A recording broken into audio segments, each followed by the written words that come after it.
Hi, welcome back to Mina's Bookshelf for another Oracle deck review. Today I would like to flip through and review for you Witch, Woman in Total Control of Herself, Oracle by Angi Sullins with art by Silas Toball. Published by US Games just a couple of weeks ago. This is a beautiful deck that was already in my zone of awareness because this is the mass market edition of a deck that was previously launched with a Kickstarter campaign as an indie deck. Big shout out to US Games for giving me the opportunity to review this beautiful product. These names will certainly sound familiar to you, especially if you have been watching videos on my channel, because the Angi Sullins and Silas Toball are the writer and the artist behind other decks. Wisdom of a Fizz, for example, you will find a review of this deck on my channel. Love Who You Are, another recent publication by US Games as well. You can find Flipthrough and review on Mina's Bookshelf YouTube channel. And Angi Sullins is also the writer behind the Divine Nature Oracle deck, which was illustrated by Greg Spalenka. This one as well is available on my channel for review. Compared to the previously published ones, this one promises to be even more luxurious and generous in proportions, beautiful packaging. As you can see, there's even more you will discover inside the box. Why it looks so chunky. Beautiful though. I don't know if you're familiar with the Angi Sullins, her mission statement, her philosophy, the other decks, but they're all linked by a common thread, which is empowering women, self-empowering, spiritual growth, spiritual healing are big themes and recurrent themes in all her decks. And this one probably is even more powerful in that sense. We will see why from the back of the box. So which is the acronym for Woman in Total Control of Herself. She has shifted her allegiance from pleasing to pleasure, from subservient to subversive, through the very act of claiming her inner knowing as her highest authority. She's willing to abandon everyone else's expectations before she'll abandon herself. She stopped fearing her path and started blazing it, loyal to the vision in her head and the longing of her heart. Become mistress of your own power with the wisdom of this 44-card deck and 216-page guidebook, with oracular guidance from the Witchery Academy and 5 original poems by Muse Angi Sullins. You were born serene, and your life is the castle you occupy. It's time to take back the throne, woman. So we will be able to see inside. The deck is offered with this very nice emerald green organza bag. The emerald green is a color theme throughout the deck. As you can see, these nice speckles of foil. They're green. My favorite color, by the way.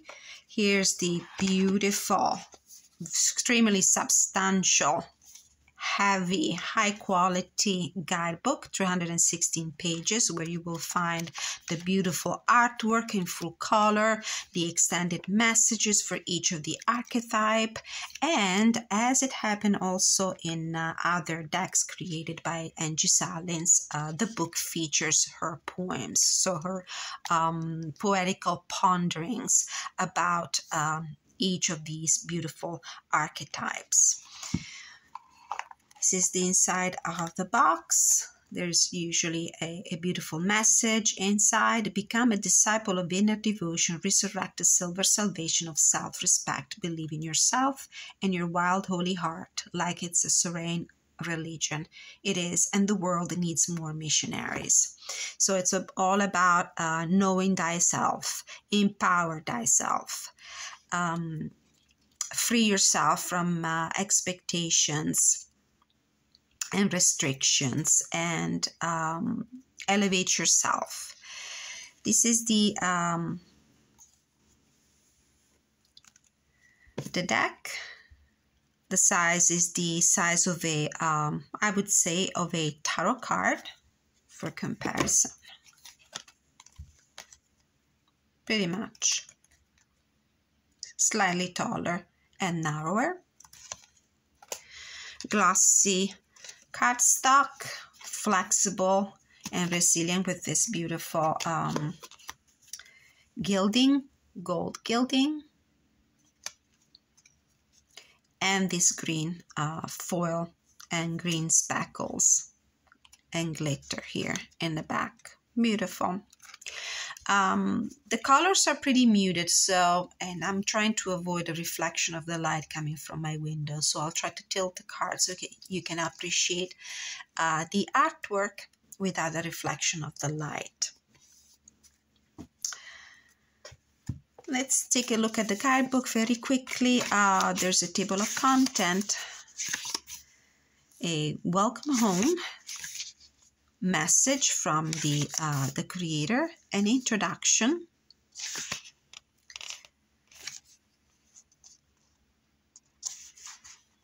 with the quote, "We are the granddaughters of the witch. The witches, they were never able to burn. If history teaches us that a witch is nothing more than a woman who doesn't know her place, then damn straight I consider myself a witch." Ruby Ahmad. A witch is a woman in total control of herself. She dedicates herself to being the mistress of her own power.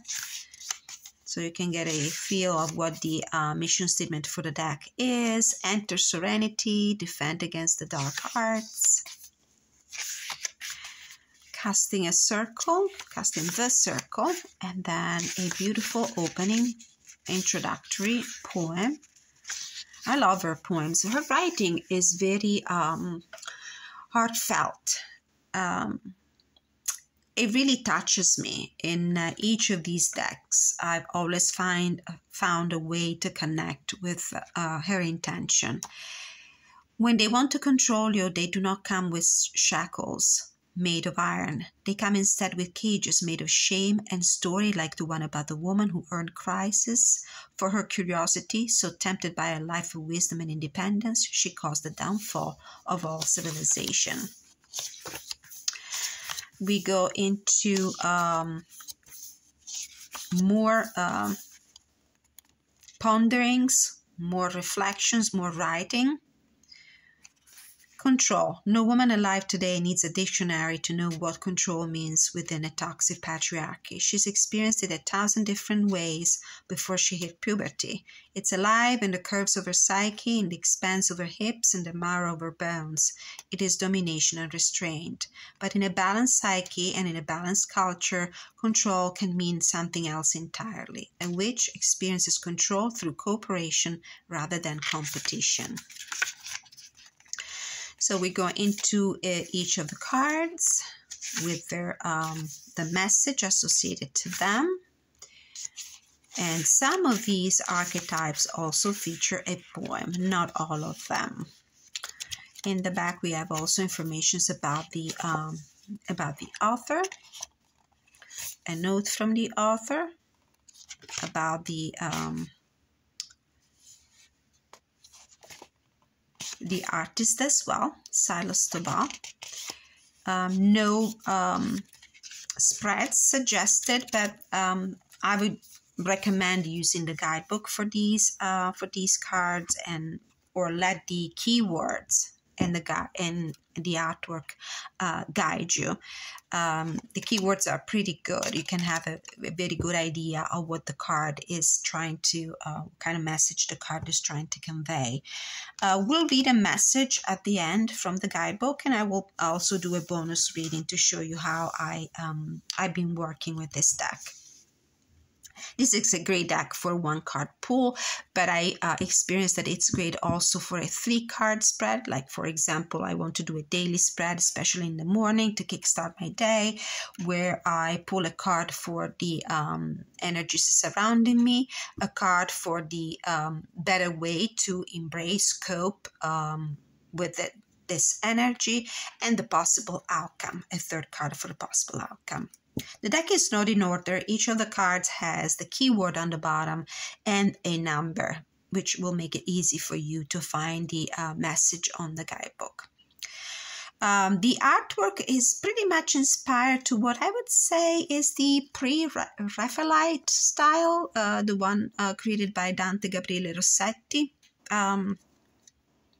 Lovely, I like it, with the collage manipulation of photos of these. Some of these are renowned paintings. You will recognize some of the images will look familiar to you. So beautifully done. The tones are pretty muted. So the deck is really atmospheric. So we have the Harpy of Rage, mythological creature.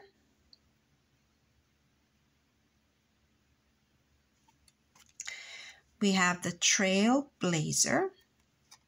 As you can see, this woman is followed by animals.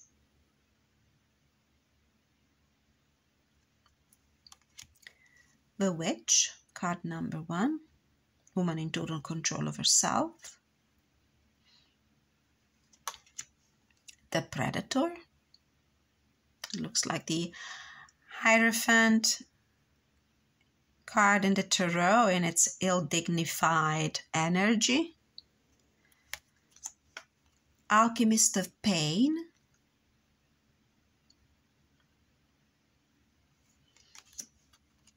Siren of Surrender. Priestess of Original Innocence. Psyche. Let's see if I can fix the light somewhat.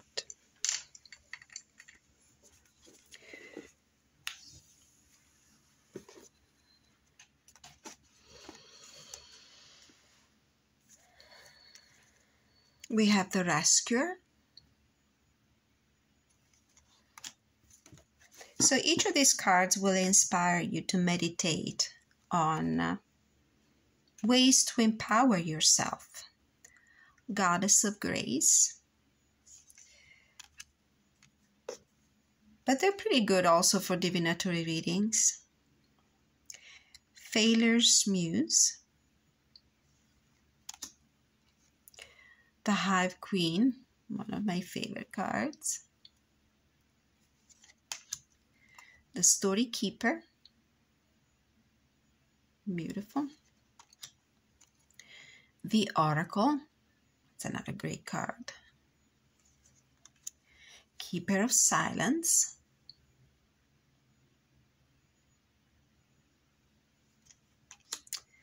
Disciple of Ritual. This one is pretty dark. I don't know if you can see these almost ghostly figures. The Dancer. Sisterhood of Reciprocity. Like finding your own tribe of people who are aligned with your ideals, your values, your goals. It's almost like a 3 of Cups in the tarot. The Selkie, another mythological figure. The Companion. Thief of Peace. This is like the 9 of Swords in the tarot. The Labyrinth Walker. Spider Woman. There's a beautiful folk tale, native Indian folk tale associated with this card. We'll probably read from this card as well, from the guidebook for that card. The Scholar. I really like that archetype, the Spider Woman. We have Maiden Journey. The Dreamer.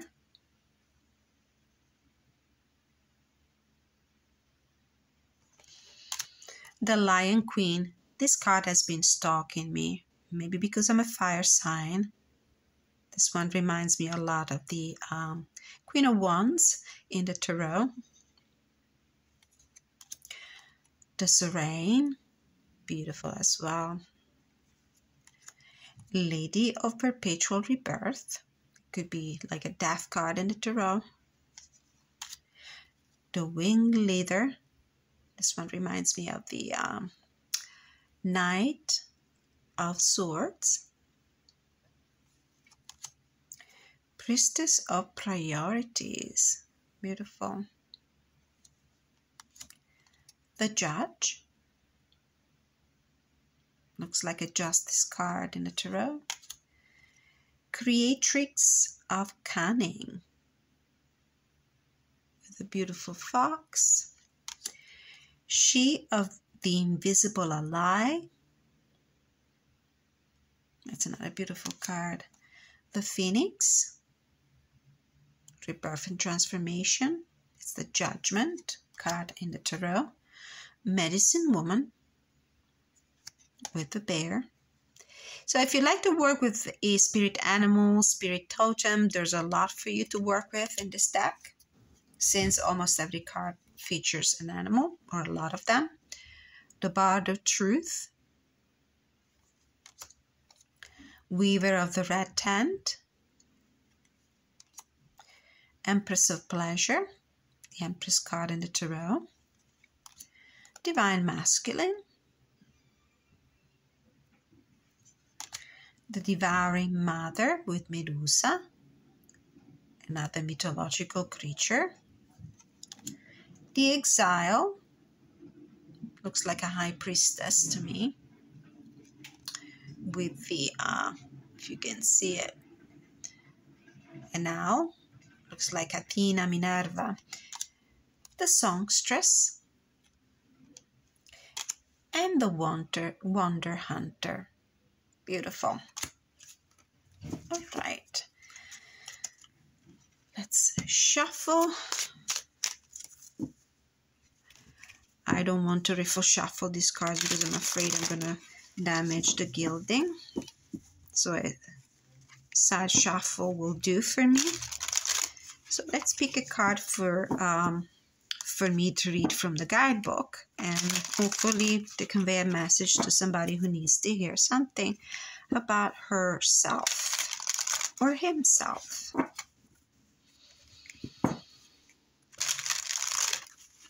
Let's see.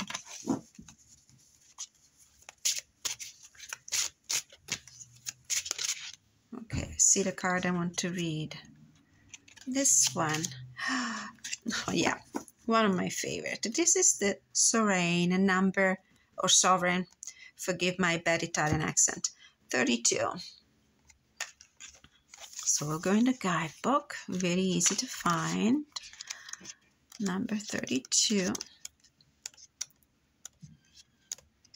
We'll read also one of the poems because I really love them. All right, so serenity is the ability to belong to oneself. It shows up as confidence in one's self-worth and integrity rather than in one's productivity, prettiness, and performance. This isn't taught in school, and you'll be hard-pressed to find much written on the subject because women who belong to themselves are hard to control. They know their value, have boundaries, and speak truth to power. This makes them dangerous in the best sort of way. To claim sovereignty is to be self-referential, rooted in your own authority. A sovereign woman is no longer willing to doubt herself based on the fear that others will critique, judge, or shame her choices or decisions. She's called shameless because she lives by what feels true, what feels resonant inside her being, rather than what others deem appropriate. She has freed herself from worshipping at the altar of other people's expectations and approval. There is no need to play small, stay silent, or caretake in the name of subservience, or to maintain a perfect daughter, mother, wife, person status. She's free to follow the inner guidance while embodying her integrity.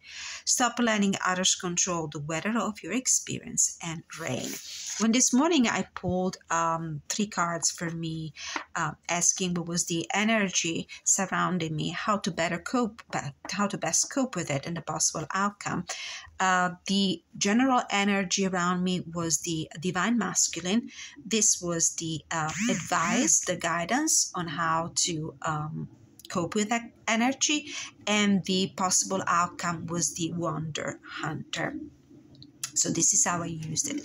So as you can see, this guidebook alone, and it's a gem, a treasure in and of itself, even without the deck. And the deck is a wonderful, wonderful tool for meditation and self-discovery. Now, I would recommend always to interview the deck. I already did it, but I'm going to show you how to interview this deck, should you decide to acquire it. So the first card would be, which card better represents you? Which card in the deck better represents you? And we have the Phoenix, which, by the way, showed up for me also when I did interview with the deck in the beginning. So, rebirth, transformation, starting from the ashes, a new beginning after an ending. What is your strength? What is your strength? The companion. This is a big ally. It will be a big companion. As you can see, there's also a cauldron here, which is an extremely important tool for a witch to create her potions, to create her magic. So this deck, the strength of this deck is to be a powerful ally for you to understand what is the magic that you carry within, the light that you carry within, that you might have dimmed, or maybe other people might have dimmed, and your ability to bring it out again. What is your weakness? Your weakness, the Sovereign. Well, this deck is powerful and gentle at the same time. So it won't overwhelm you. It won't make you feel like you are being bossed around. This is a companion, somebody who is at the same level as you, somebody who will be by your side, not above you to judge you. It will be gentle guidance. There's no imposition, if you know what I mean. What are you here to teach me? Alchemist of pain. How to get through my the pain that I carry inside, how to heal my wounds, my spiritual wounds. How can I better learn from you?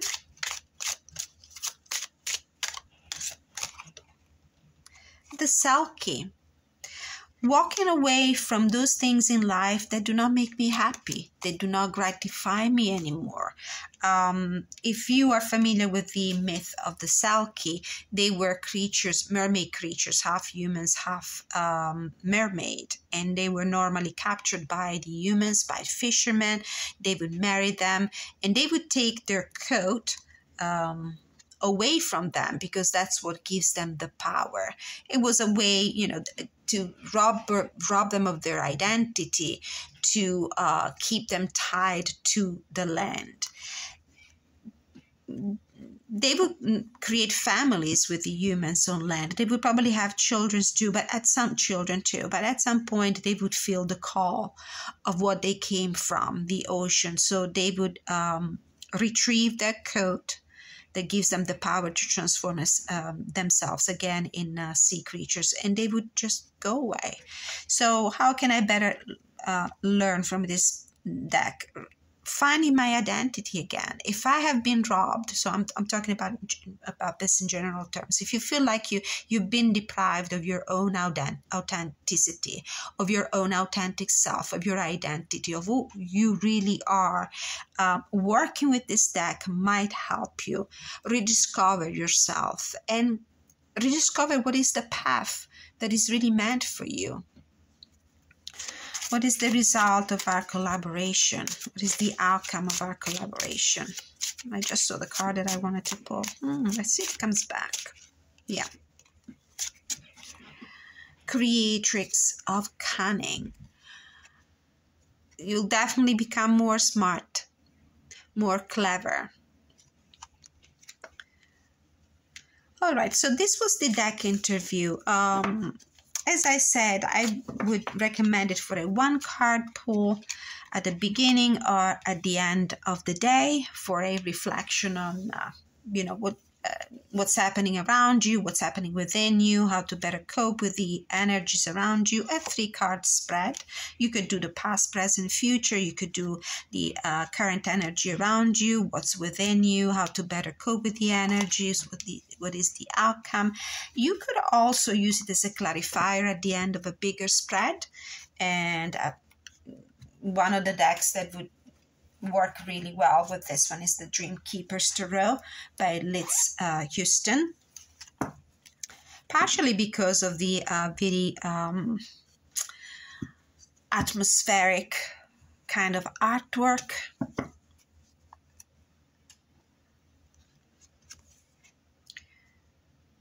And as you can see, they're like sisters decks to me. Very similar in vibe, very similar in energy. Very spiritual, both of them. Another deck that I enjoyed working with this one with the Witch Oracle deck is also the Revival Art. You can use it in combination with the Lenormand deck, for example. Actually, this is a 3 voices kind of way that I normally use. So I will pull 3 to 5 cards from the Lenormand. I will put just 3 here on the table to give you an idea. If I'm asking for myself or for somebody else about a specific issue or a general reading about what to expect this today or this week or this month, we have here the Heart card, the Cross, and the Garden. And then I would do a spread with the Tarot deck, and of course I will use the companion Revival Art Tarot. You can do a Celtic Cross, you can do a simple 3-card spread or 4-card spread. So you have the Wheel, Page of Coins, and 2 of Wands. And then I would use the Witch Oracle either as a catalyst card at the beginning, so the Devouring Mother, the Medusa card keeps coming back. This is the Greek legend, the Greek myth. Or a card at the end as a final thought, as a final guidance. All right, so this was the... oh yeah, there are 2 more decks that I would like to show you that might be a great great pairing. I also thought of combining it with the Majestic Earth. That would be another great deck. This deck is all about beautiful, majestic landscape, nature, beautiful panoramic vistas in painting. So this could be, for example, the energy surrounding you. And then I would pull a card from the Witch Oracle deck for the energy within me. So this could be a kind of within and without kind of energy. We have the Oracle with the 6 of Trees and the Rider of Trees. This would be the 6 of Wands and the Knight of Wands between, and in between the Oracle card. one more deck that I would probably combine with this oracle is the Tarot Mystical Moments by Catherine Waldstein. Another great, very atmospheric deck that will work really well also from an artistic standpoint. I don't know if you can see clearly.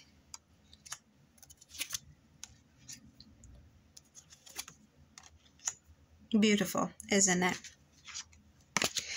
All right, so this was a walkthrough and review of the Witch, Woman in Total Control Over Self deck by Angi Sullins and art by Silas Toball. I hope you enjoyed it. Let me know what you think about it. Do you have it? Do you intend to give it a try? How would you use it? Don't forget to like, share, subscribe if you enjoy the content of my videos. I offer personal readings. You can find instructions in the description of the video on how to contact me. Thank you so much for watching, and until I see you next time, many blessings.